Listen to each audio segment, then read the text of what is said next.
வணக்கம் மக்களே, welcome to the ஃபென்சர் show. இன்னைக்கு ஷோல நம்ம பார்க்க போறது ஹாண்டிங் ஆஃப் த குயின் மேரி அப்படின்ற ஹாலிவுட் மூவியோட ரிவ்யூ. இந்த படம் பாத்தீங்கன்னா அமேசான் பிரைம் ஓடிடி ஆப்ல அவைலபிளா இருக்கு. இந்த படம் ஒரு வித்தியாசமான பேய் படங்க. அதாவது ஒரு கப்பல்ல இருக்கக்கூடிய பேய் அப்படின்ற மாதிரியான ஒரு தீம்ல தான் வந்து இந்த கதை நகருது. அதுவும் ரெண்டு வித்தியாசமான காலகட்டத்தில் நடக்கிற மாதிரி காட்டியிருப்பாங்க. ஆக்சுவலா இந்த குயின் மேரி அப்படின்ற அந்த கப்பல் ஒரு நிஜ கப்பல். இன்ஃபேக்ட் இந்த கப்பல் ரிலேட்டடா உண்மையாவே நிறைய பேய் கதைகள் இருக்கு அப்படின்ற மாதிரி சொல்றாங்க. அதுல ஒரு சிலதை வச்சுதான் வந்து இவங்க இந்த கதையை சொல்லியிருக்காங்க. இந்த படத்தோட கதை அப்படின்னு பாத்தீங்கன்னா 1938 வருஷம் ஒரு 3 பேர் கொண்ட ஒரு ஃபேமிலி அந்த கப்பலுக்கு ஒரு அலையா விருந்தாளியா ஒரு பார்ட்டிக்குள்ள போறாங்க. அந்த குடும்ப தலைவராக இருக்கக்கூடிய டேவிட் பாத்தீங்கன்னா அங்க எப்படியாவது நடிக்க சான்ஸ் வாங்கலாம் அப்படின்ற மாதிரி முயற்சி பண்ணிட்டு இருப்பாரு. பட் அந்த டைம்ல அந்த குடும்பத்துக்கு நிறைய அமானுஷமான சம்பவங்கள் நடக்கும்.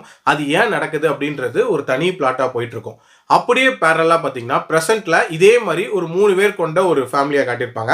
அந்த ஃபேமிலியில லூகாஸ் அப்படின்ற ஒரு சின்ன பையன் இருப்பான். அவன் தன்னோட அப்பா அம்மாவோட வந்து அந்த கப்பலுக்கு வந்திருப்பான்.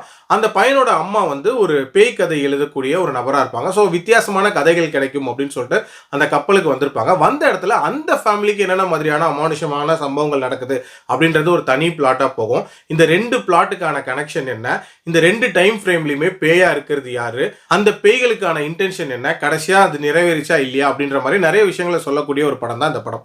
இந்த படத்தோட பாசிட்டிவ்ஸை பொறுத்த வரைக்கும் எனக்கு முக்கியமான பாசிட்டிவா படுறது கண்டிப்பா இந்த படத்தோட அந்த கதைக்களம் அப்படின்னு சொல்லுவேன். அதாவது ரெண்டு டிஃப்ரெண்டான டைம் பீரியட்ல ஒரு ஹாரர் மூவி சொன்ன நினைச்சது அப்படின்றதே வந்து ஒரு இன்ட்ரெஸ்டிங்கான தாட் ப்ராசஸ். அது ரெண்டுத்துக்கான அந்த கனெக்ஷன் அப்படின்றதுமே ரொம்ப நீட்டா எஸ்டாப்ளிஷ் பண்ணியிருப்பாங்க. அதுலயும் குறிப்பா அந்த 1938 வருஷம் நடக்கக்கூடிய சம்பவங்கள் அப்படின்றதெல்லாம் பயங்கர கோரியாவும் அதே நேரத்தில் ஒரு மாதிரி இம்பாக்ட்ஃபுல்லாகவும் இருந்துச்சு அப்படின்னே சொல்லலாம். அதே மாதிரி அந்த 1938 வருஷம் நடக்கக்கூடிய சம்பவங்கள்ல பேயா இருக்கக்கூடியது யாரு, அவருக்கான அந்த பிளாஷ்பேக் அப்படின்றதுமே ரொம்ப இன்ட்ரெஸ்டிங்கா அமைச்சிருந்தாங்க. ஆல்சோ இந்த படத்தோட அந்த ப்ரொடக்ஷன் வேல்யூஸ் அப்படின்றதெல்லாம் ரொம்ப ரொம்ப பிரம்மாண்டமா இருந்துச்சு அப்படின்னே சொல்லலாம். அதுலயும் குறிப்பா விஷுவலா பார்க்கறதுக்கு நிறைய சீன்ஸ் ரொம்பவே சூப்பரா இருந்துச்சு. குறிப்பா அந்த ரெண்டு காலகட்டத்தையுமே ரொம்ப நீட்டா டிஃபரன்ஷியேட் பண்ணி காட்டியிருந்தாங்க. அதே மாதிரி ஒரு சில ஹாரர் மொமெண்ட்ஸ் அப்படின்றதுமே இந்த படத்துல வந்து ஒரு மாதிரி சர்ப்ரைசிங்கான ஒரு ஹாரர் மொமெண்டா இருந்துச்சு அப்படின்னே சொல்லலாம். ஆல்சோ இந்த படத்துல காட்டக்கூடிய காலகட்டம், இடங்கள் இது எல்லாமே ரொம்ப உண்மைக்கு நெருக்கமா இருக்கிறதுனால ஒரு மாதிரியான இன்ட்ரெஸ்டிங் ஹிஸ்டாரிக்கல் வாட்ச் அப்படின்ற மாதிரி தான் இருந்துச்சு. டியூரேஷனை பொறுத்த வரைக்கும் 2 மணி நேரம் தான். ஆனா இந்த 2 மணி நேரம் போறது அப்படின்றது ஒரு விதமா லேகா போன மாதிரி தான் இருந்துச்சு. அதுக்கு முக்கியமான காரணம் அந்த பிரசன்ட்ல சொல்லியிருக்காங்களா அந்த கதை, அது அந்த அளவுக்கு சுவாரஸ்யமா சொல்லல அப்படின்னே சொல்லலாம். இன்ஃபேக்ட் ரொம்ப ரொம்ப மேலோட்டமா நிறைய விஷயங்களை காட்டியிருப்பாங்க அண்ட் ரொம்ப டீடைல்டா நிறைய விஷயங்களை சொல்லியிருக்கவே மாட்டாங்க. அதுதான் ஒரு மிகப்பெரிய பிரச்சனை. அதனாலேயே இந்த படம் ஒரு விதமான அன்பினிஷ்டு ஒர்க் மாதிரி தான் இருந்துச்சு.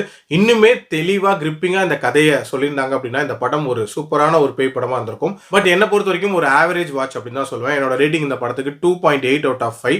அடல்ட் கண்டென்ட்டை பொறுத்த வரைக்கும் கோரினஸ் அப்படின்றது இருக்கு. ஸோ அதுக்கு ஏற்ற மாதிரி பிளான் பண்ணிக்கோங்க. மீண்டும் அடுத்த விமர்சனத்தில் சந்திக்கிறேன். நன்றி, வணக்கம்.